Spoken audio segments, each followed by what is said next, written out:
प्यारे दोस्तों, अस्सलामु अलैकुम। आप देख रहे हैं इरफानी नेटवर्क यूट्यूब चैनल और मैं हूं मोहम्मद इरफान, झारखंड। दोस्तों, आज का वीडियो आपको सोचने पर मजबूर कर देगा। आपका वीडियो बिल्कुल हैरत अंगेज, सनसनीखेज वीडियो है दोस्तों, जहां कैसे पल भर में एक सांप जिन्नात के शक्ल में तब्दील हो जाता है। दोस्तों, बिल्कुल रोंगटे खड़ा कर देने वाला एक अल्लाह के वली, एक बुजुर्ग और सांप का जिन्नात होने का वाकया आपके हवाले करने वाले हैं। तो जरा सा भी वीडियो स्किप ना करें दोस्तों। वीडियो देखकर यकीनन आपके रोंगटे खड़े हो जाएंगे।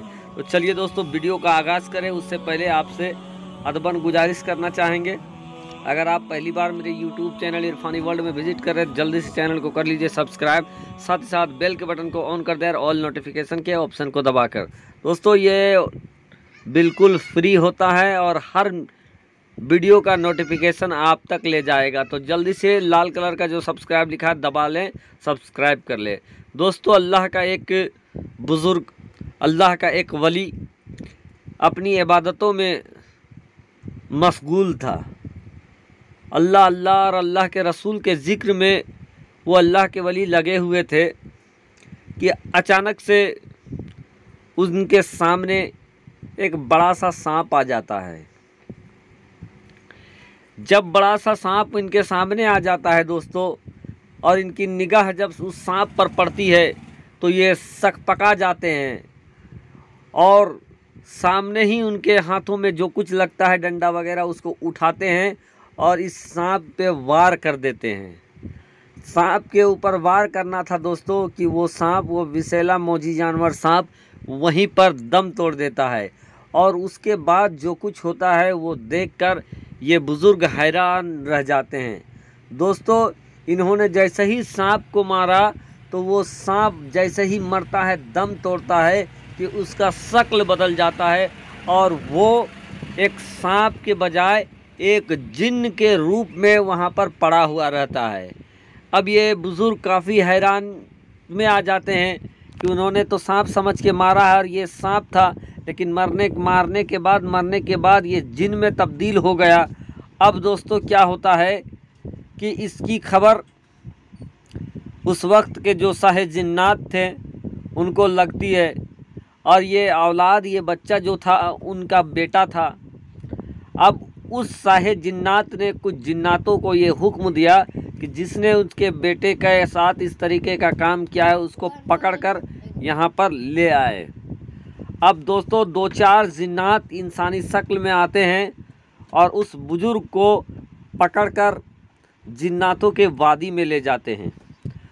वहाँ जब इन बुज़ुर्ग को ले जाया जाता है तो एक तख्त पर साहे जिन्नात बैठा हुआ होता है और उनके सामने इनके ऊपर मुकदमा चलाया जाता है।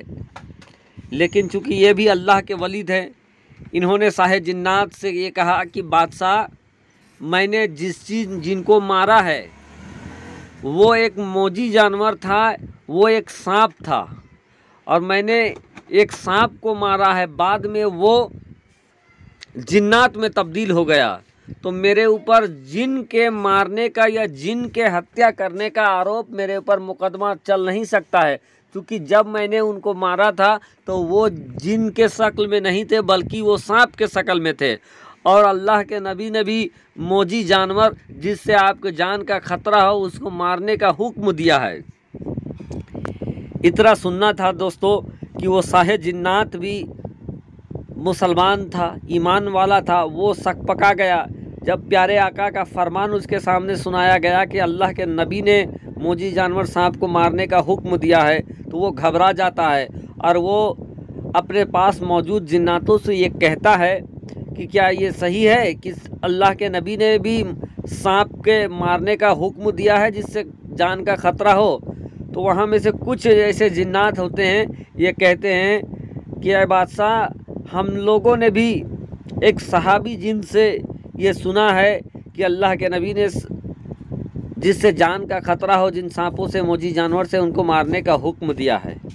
इस पर दोस्तों साहिब जिन्नात ये कहता है कि मैं कन्फर्म के होने के लिए आप लोगों को ये आदेश देता हूँ कि आप मदीनतुल मुनव्वरा चले जाएं, मदीना शरीफ चले जाएं और वहाँ से कोई एक सहाबी जिनको अपने साथ यहाँ पर लेकर आएँ ताकि वो गवाही दे सके कि क्या हकीकत है और क्या गलत है। बहरकैफ दोस्तों तमाम जिन्नात वहाँ से उठते हैं, उड़ते हैं और उड़ने के बाद मदीनातुल मुनव्वरा पहुँच जाते हैं। और उसके बाद दोस्तों एक सहाबी जिन यानी अल्लाह के रसूल के बारगाह में दोस्तों मैंने पिछले ही वीडियो बनाया था कि इंसानों के अलावा भी प्यारे आका की बारगाह में बहुत सारे मखलूक पहुंचा करते थे। तो उसी तरह से जिन्नात भी मेरे हुजूर के बारगाह में पहुंचा करते थे। तो दोस्तों एक सहाबी जिनको उन जिन्नातों ने पकड़ा और उसके बाद उठाकर वो वादी जिन्नात पे लेते आते हैं जहां पर इस बुज़ुर्ग और बादशाह जिन मौजूद था। उसके बाद वहां रखा उनको लाया जाता है। जैसे ही सहाबी जिन आता है दोस्तों तो वो साहिब जिन्नात एक सहाबी जिन की ताजीम में अपने तख्त से उठकर खड़ा हो जाता है और उसके बाद पूरी माजरा इस सहाबी जिन के सामने रखा जाता है। ये अल्लाह के वली भी ये कहते हैं कि मैं इबादत में मशगूल था कि उसी समय मेरे सामने एक सांप आ जाता है और उस सांप को मुझे ऐसा लगता है कि अगर मैं इसको नहीं मारूं तो ये मुझे जान का नुकसान पहुंचा सकता है और मैंने फ़ौरन उसको मार डाला और मारने के बाद वो जिन्नात में तब्दील हो जाता है। मैंने उसको मौजी जानवर सांप समझकर मारा था, क्योंकि अल्लाह के नबी ने भी सांप को मौजी जानवर को मारने का हुक्म दिया है। ये तमाम बातें सुनने के बाद वो साहिब जिन्नात के सामने वो सहाबी जिन ये कहता है कि बादशाह मैंने भी और प्यारे आका मोहम्मद मुस्तफ़ा सल्लल्लाहु ताला अलैहि वसल्लम ने जिस समय ये हुक्म दिया था उस समय उनकी बारगाह में मैं भी मौजूद था। तो ये जो बुज़ुर्ग जो बात कह रहे हैं ये बिल्कुल सही कह रहे हैं।